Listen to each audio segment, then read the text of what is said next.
Gilmour Academy's technology program called Lancer Tech is distinguishing the school in many different ways. I'd like to walk through some of the talking points and how we're pulling ahead of the pack. This is a very brief and quick overview. It's just 8 slides long. Trying to keep things as short as possible. So if there's any more depth or explanation I can provide, please just let me know. And a quick summary here. What makes us unique is our emphasis on web development and our growth in our fabrication and robotics program. So web development is just the creation of full-scale, full-stack web applications, building our students' own version of Facebook from the ground up.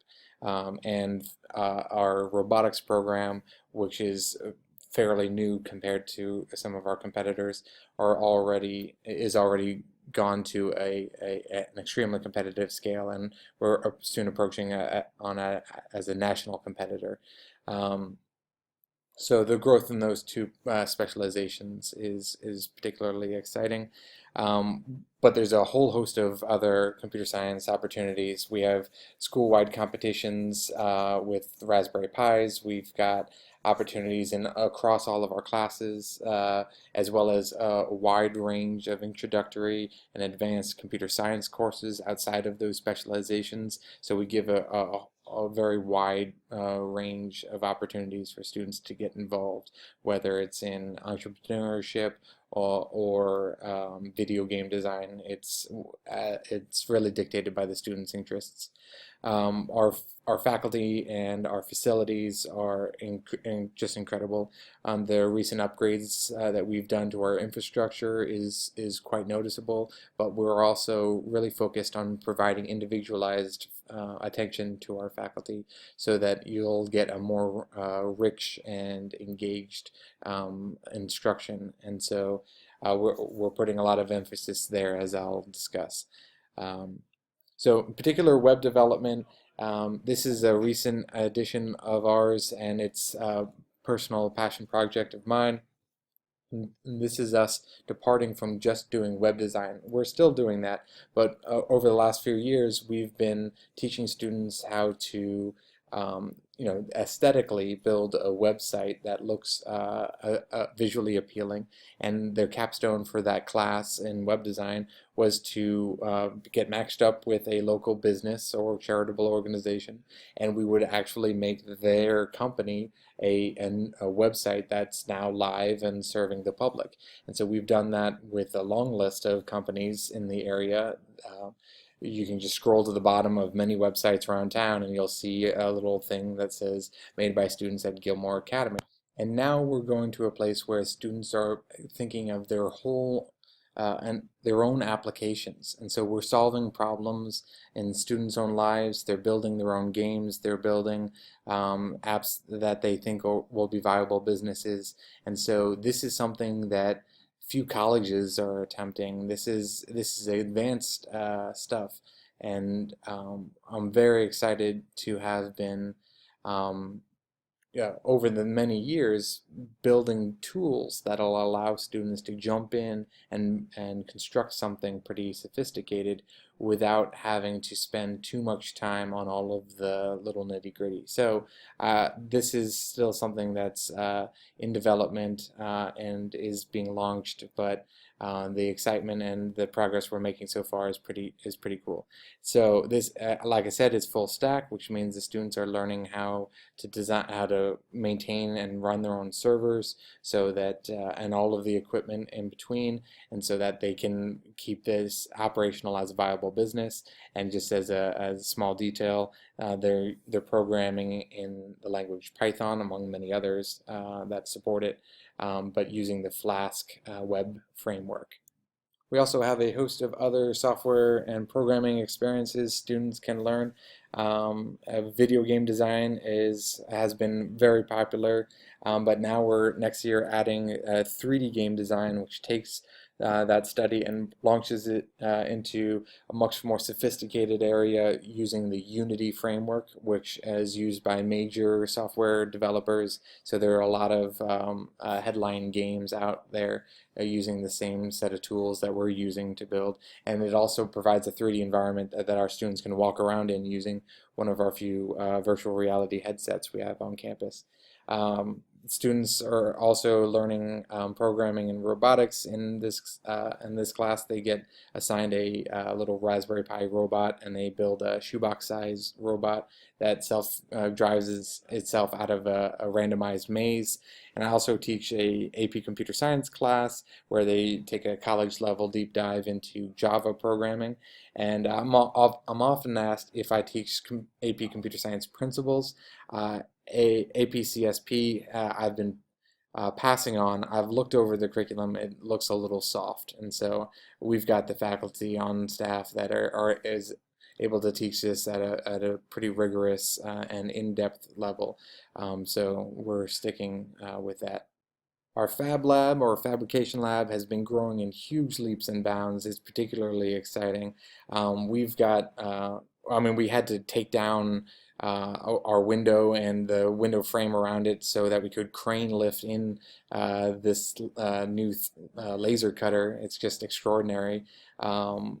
That we've got 5 3D printers, additive and reductive, so we can extrude plastic layer by layer and print out something, or we can insert a block of wood or foam and use a mill on a pivoting arm to shave down your item to however you designed it. So we've got some incredible machinery, as well as a wood and metal workshop, and I mean, sewing machines, leather working tools.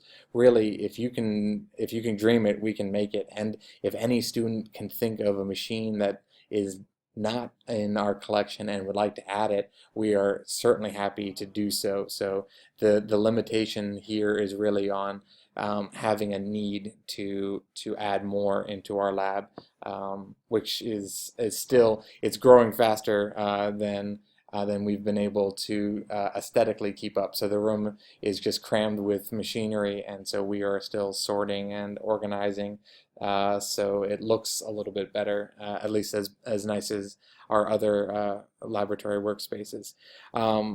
This space is primarily used by our Moonshots team, which is our first robotics competition team, and FRC is globally recognized as one of the most advanced robotics competitions, and so this is our 3rd year running. Last year we made it into the finals of our region, and so we're pretty excited about becoming national contenders.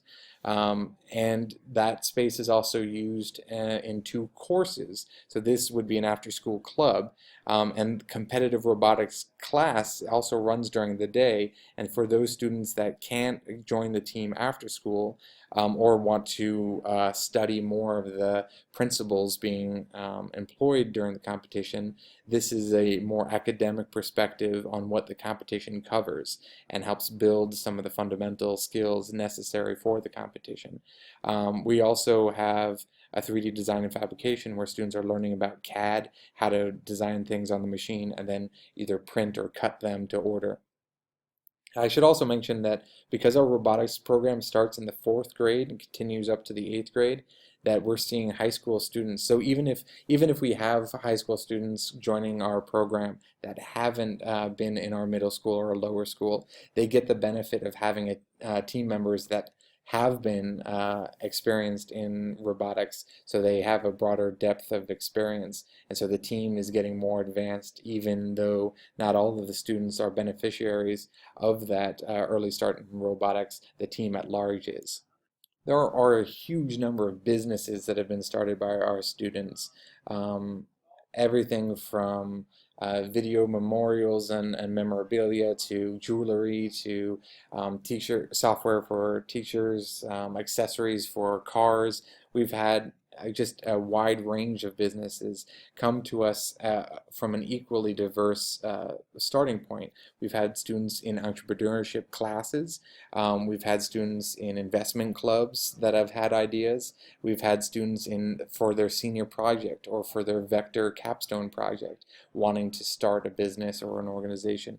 And so it comes from a wide range, and as such, we can match them with resources that can help get them started. So we've had a student that wanted to launch a video game they designed in one of the video game design courses that they wanted to then bundle, put online for sale, and also get support on finding startup capital. We've been able to do just a wide range of entry points and help students get an LLC signed up, and the resources necessary to offer products to the public safely and responsibly.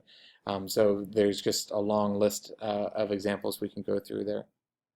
Now, our faculty also enjoys an incredible amount of technological support.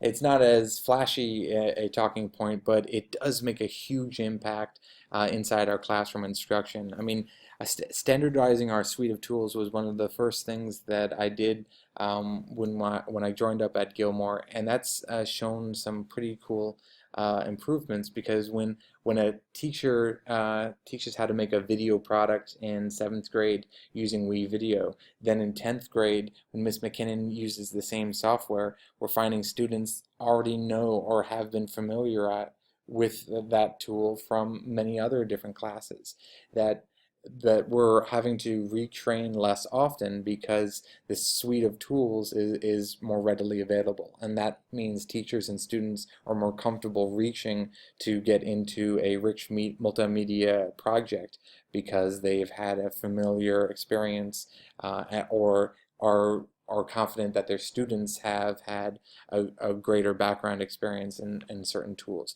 We've also gone more cloud-based, so things are online and more reliable. We're offering faculty choice of machines, so students and teachers can choose the computer that they're most comfortable with.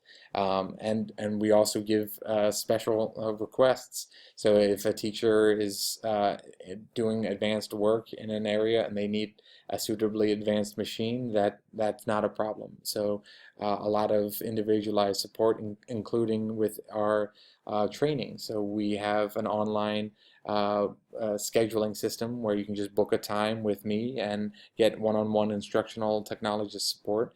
And so that kind of personalized training is being used to support a lot of cross-curricular programming. So our senior project, our vector program, boat float, digital storytelling and praxis, all of these require the use of technology to organize students, to organize the faculty that are involved in judging.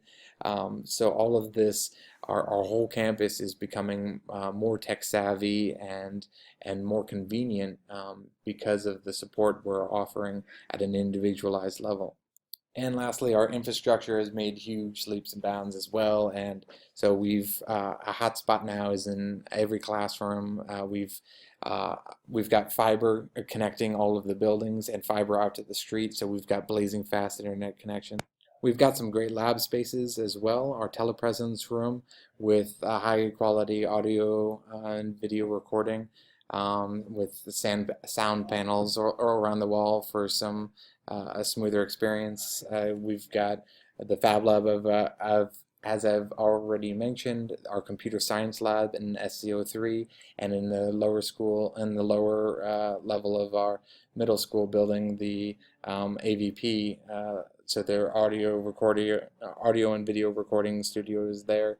Just some great stuff, as well as the display wall in the chapel, and really displays all around campus. Every classroom has its own projector or TV, and when teachers request additional equipment, that is usually fulfilled immediately, including scientific sensors, Elmo displays, really anything that the teacher wants or needs, they need only ask.